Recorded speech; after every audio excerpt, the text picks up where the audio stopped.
الآن إلى ممثل السودان. تفضلوا.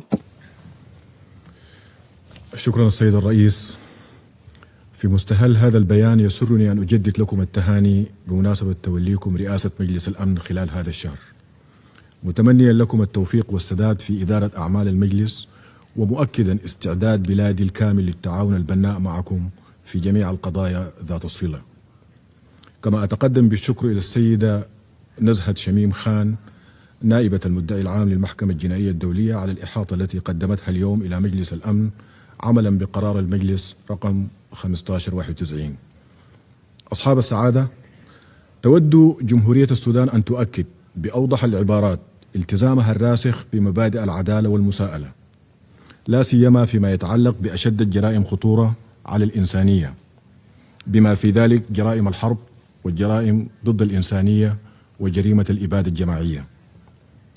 لقد ظل تحقيق العدالة هدفا محوريا للدولة السودانية، وهو التزام أكدته مرارا قيادة الدولة ممثلة في رئيس مجلس السيادة ورئيس مجلس الوزراء، انطلاقا من قناعة راسخة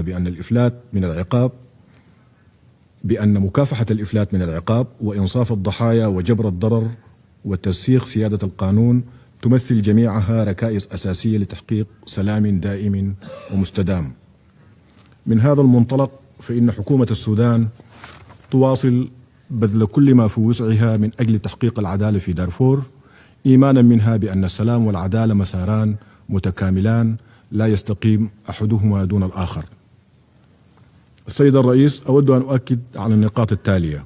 أولا، لقد ارتكبت ميليشيا الدعم السريع الإرهابية وما تزال ترتكب انتهاكات جسيمة وفظائع مروعة بحق المدنيين في دارفور وفي مناطق أخرى من السودان.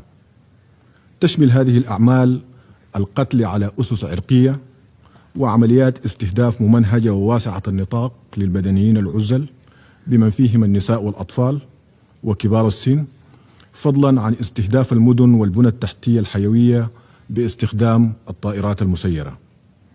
وقد شهد العالم بأسره الجرائم البشعة التي ارتكبتها هذه الميليشيا في كل من الجنينة بغرب دارفور والفاشر بشمال دارفور، فيما تسعى اليوم إلى تكرار ذات السيناريو في مدينة الأبيض بشمال كردفان. في هذا الصدد نرحب بالبيان الصحفي الصادر عن مجلس الأمن عن الأوضاع في الأبيض، كما نرحب بالقرار الذي اعتمده مجلس حقوق الإنسان بشأن التنديد بتحركات الميليشيا في شمال كردفان. السيد الرئيس، ليس ثمة شك في أن هذه الجرائم تندرج بصورة واضحة وكاملة ضمن الاختصاص الموضوعي والإقليمي للمحكمة الجنائية الدولية، الأمر الذي يستوجب الإسراع في استكمال الإجراءات القانونية اللازمة وتوجيه التهم وإصدار أوامر القبض بحق المسؤولين عن هذه الجرائم. فبعض مرتكبي هذه الجرائم لم يكتفوا بارتكابها، بل وثقوا أفعالهم بأنفسهم ونشروها علنا في تحد صارخ للعدالة واستهانة بحقوق الضحايا. إن أي تأخير غير مبرر في اتخاذ هذه الخطوات يبعث برسائل خاطئة إلى الجناة ويقوض الثقة في المحكمة الجنائية الدولية في وقت يتطلع فيه الضحايا إلى إجراءات ملموسة تعزز المساءلة وتردع تكرار هذه الجرائم. ثانيا، إن الجرائم التي ارتكبتها ميليشيا الدعم السريع بلغت هذا الحد من الفظاعة والتمادي بسبب تلقيها الدعم والرعاية والإسناد العسكري والمالي واللوجستي والسياسي والإعلامي من نظام أبو ظبي. ولذلك فإن مقتضيات العدالة تتطلب أن تشمل التحقيقات كل من يثبت تورطه في تقديم التمويل والدعم أو التسهيل والتحريض لارتكاب هذه الجرائم، سواء كانوا قادة أو جهات أو أطرافا إماراتية أو في دول الجوار التي انخرطت في العدوان الإماراتي الآثم على السودان. في هذا الصدد نرحب بالبيان الصادر عن البرلمان الأوروبي في الأسبوع الماضي، والذي ندد صراحة بدور الإمارات في تأجيج الحرب وتقويض الاستقرار. كما نطالب بأن تشمل التحقيقات المحرضين على ارتكاب الجرائم ضد المدنيين واغتصاب النساء والفتيات أو كل من يبرر هذه الجرائم أو يدعم مرتكبيها أيا كانت أماكن إقامتهم أو مواقعهم، وبعضهم يقيم في دول أوروبية. فالمساءلة الحقيقية لا تقتصر على المنفذين المباشرين، وإنما تشمل كذلك كل من أسهم في التخطيط أو إرسال المرتزقة الأجانب أو التمويل أو التسهيل للعدوان. ثالثا، انطلاقا من اعتبار تحقيق العدالة في دارفور أولوية وطنية قصوى، تواصل حكومة السودان تعاونها مع المحكمة الجنائية الدولية في إطار قرار مجلس الأمن رقم 1593 ومذكرة التفاهم الموقعة بين السودان والمحكمة. في هذا الصدد قام وفد برئاسة السيد النائب العام لجمهورية السودان وعضوية كافة أعضاء المكتب الوطني لتنسيق الارتباط مع المحكمة الجنائية الدولية بزيارة إلى مقر المدعي العام والمحكمة الجنائية الدولية خلال الفترة من 11 إلى 12 ديسمبر 2025. وقد عقد الوفد سلسلة من الاجتماعات المكثفة مع مختلف إدارات وأقسام مكتب الادعاء، جرى خلالها بحث التحديات القائمة ووضع المعالجات المناسبة لها، كما تم الاتفاق على برنامج عمل مفصل للمرحلة اللاحقة يلتزم السودان بتنفيذه. وخلال الفترة المشمولة بالتقرير كذلك تلقى السودان 4 طلبات من مكتب الادعاء تم الرد عليها جميعا دون تأخير، رغم أن بعضها يتعلق بوقائع وأحداث تقع في مناطق بدارفور يصعب حاليا وصول المؤسسات الوطنية المختصة إليها بسبب الظروف الأمنية المعلومة.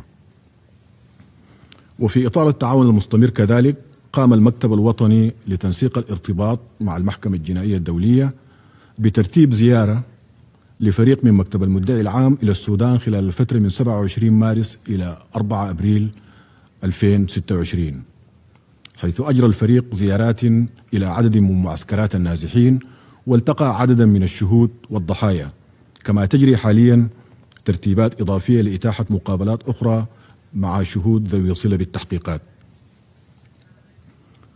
رابعا، على الرغم من مرور أكثر من عامين على مجزرة الجنينة وأكثر من 8 أشهر على الجرائم واسعة النطاق التي ارتكبت في الفاشر، ورغم توافر الشهادات والأدلة والوقائع الموثقة، فإن المحكمة الجنائية الدولية لم تصدر حتى الآن أوامر قبض بحق المشتبه في مسؤوليتهم عن هذه الجرائم.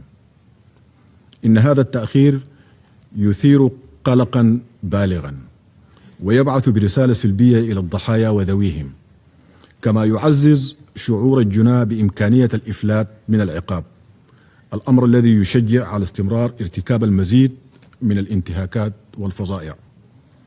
ذلك أنه إذا تم اتخاذ الإجراءات القضائية اللازمة بالسرعة التي أعلنت عنها المحكمة سابقا أمام هذا المجلس، لكان من الممكن أن تشكل تلك الإجراءات رادعا فعالا يحول دون تكرار الجرائم في مناطق أخرى من السودان.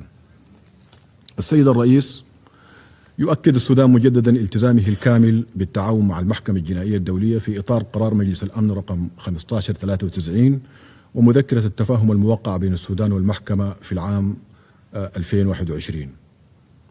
وإذ تواصل حكومة السودان الوفاء بالتزاماتها وتقديم ما يطلب منها من تعاون ومعلومات وتسهيلات دعما لمسار العدالة وإنصاف الضحايا، فإنها تتطلع إلى أن يقابل ذلك بتحرك جاد وفعال من جانب مكتب المدعي العام ومن جانب المحكمة، يترجم فترات التحقيق الطويلة إلى إجراءات قانونية ملموسة بحق المسؤولين عن الجرائم المرتكبة في دارفور. إن العدالة المتأخرة لا تحقق الغاية المرجوة منها، بل قد تؤدي إلى تشجيع مرتكبي الجرائم وداعميهم على المضي في ارتكاب المزيد من الفظائع بحق المدنيين الأبرياء. ومن ثم فإن تسريع إجراءات المساءلة وإصدار أوامر القبض بحق المسؤولين عن هذه الجرائم بات أمرا ضروريا وملحا خدمة للعدالة وحماية للمدنيين وصونا لمصداقية المحكمة الجنائية الدولية نفسها، وهي مصداقية تتعرض الآن لاختبار كبير. السيد الرئيس، قبل أن أختم، لعله من المثير للدهشة أن يكرر ممثل الولايات المتحدة المحترم المزاعم حول استخدام الجيش السوداني للأسلحة الكيميائية. نود الإشارة إلى أن حكومة الولايات المتحدة فشلت في أن تقدم أي دليل على هذا الادعاء، لا إلى سفارتنا في واشنطن دي سي ولا إلى منظمة حظر الأسلحة الكيميائية في جنيف في لاهاي والتي يتمتع كل من السودان والولايات المتحدة بعضوية مكتبها التنفيذي. لعله من المفيد السيد الرئيس أن نذكر إلى أن للولايات المتحدة الأمريكية سجلاً في مثل هذا النوع من المزاعم. فقد قامت الحكومة الأمريكية في العام 1998 بتدمير مصنع للأدوية في الخرطوم بالسودان بحجة أن هذا المصنع كان ينتج أسلحة كيميائية، نفس الحجج المثارة الآن. وقد ثبت لاحقا خطأ ذلك الزعم، وقامت حكومة الولايات المتحدة الأمريكية بتعويض مالك المصنع تعويضا ماديا.